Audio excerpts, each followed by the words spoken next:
Okay, you're in for a special treat. So there is actually a blood moon in Chandlo. So, like I said, the map is the best way to be able to get around, and really you can't get to Chandlo without that. So you're gonna pop that little sun, and it'll show where everything is. So if you see that little red moon, that is exactly what it looks like, and it's really cool looking for like the background. So if you want to take any pictures or whatever, great time to do so. So I'm super lazy, so I ended up buying a cage for 100 gold. You do not have to do that. Save your gold. Don't be lazy like me, but I knew I was making this video and stuff, so I wasn't super concerned about sitting there for 40,000 minutes and stuff, trying to catch these damn pets. So, couple of things that you really want. The Divine Jade artifact. If you get it maxed out, you can get a fabled pet after not catching one for 55 tries. During a blood moon, you're going to have the best bet for getting fabled pets. If you're somebody that is wanting to build your pets and be able to build up your team better, this is going to be like the premier time to do so.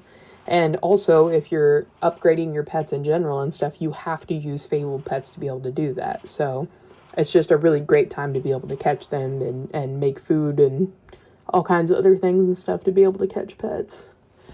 So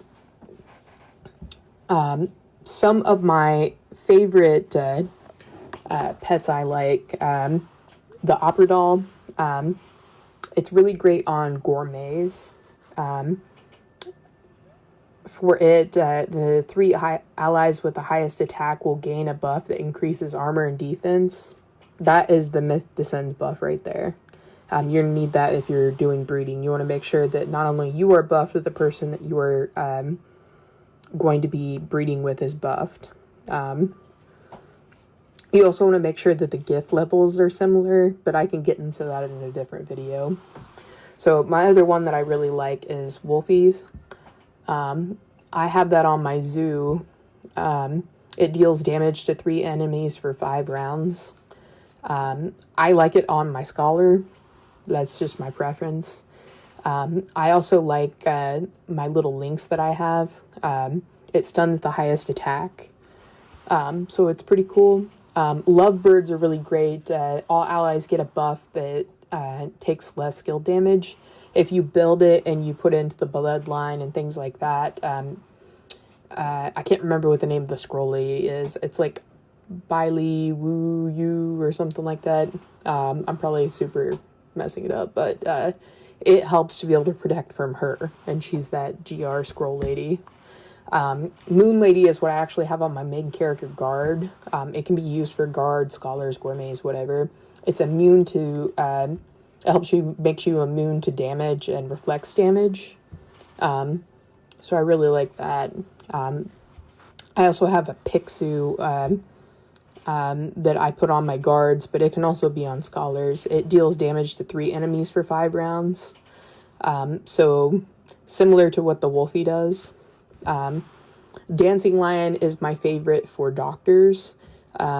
If you build it well, it seals 3 enemies to prevent them from using active skills and being revived.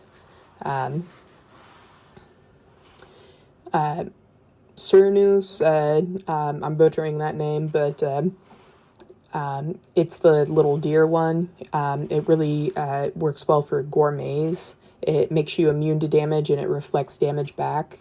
I prefer the Opera Doll, but if you don't have an Opera Doll, then, you know, still not a bad pet. Eagle Owls are really great on guards or...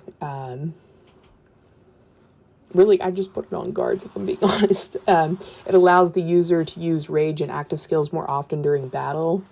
I have a Taper. It's on one of my gourmets. It steals EVA and increases res. If you maximize the bloodline and condense it and everything, it actually can add a revive too. The problem lies in the fact that it only works once you do that, so it's kind of useless afterwards. I don't really like Qing Huang. it can be used for doctors or really any class. It puts 3 enemies to sleep and reduces defense, but I don't know. I don't really mess with it. Keep in mind that the desert pets, the Yinglong, the Bifang, and the Daiting, they can't be bred. Neither can Gen 2 pets. So if you are breeding them and stuff, it's kind of a waste. Well, you can't breed them, so it's a waste to get them. Obviously, you can invest in the supernatural pets and stuff, the Lotus Cub, the Zhenglu, Blazerm, Sugarcorn, Silver Ray, Dragonet, all of those. But that's going to cost you money, and if you're on this page, it's probably because you're not trying to spend money. So those are a couple of pets. This is what I ended up catching while I was sitting there. And you can also set that auto release and stuff so that you're not taking anything other than Fabled. So hope you learned something.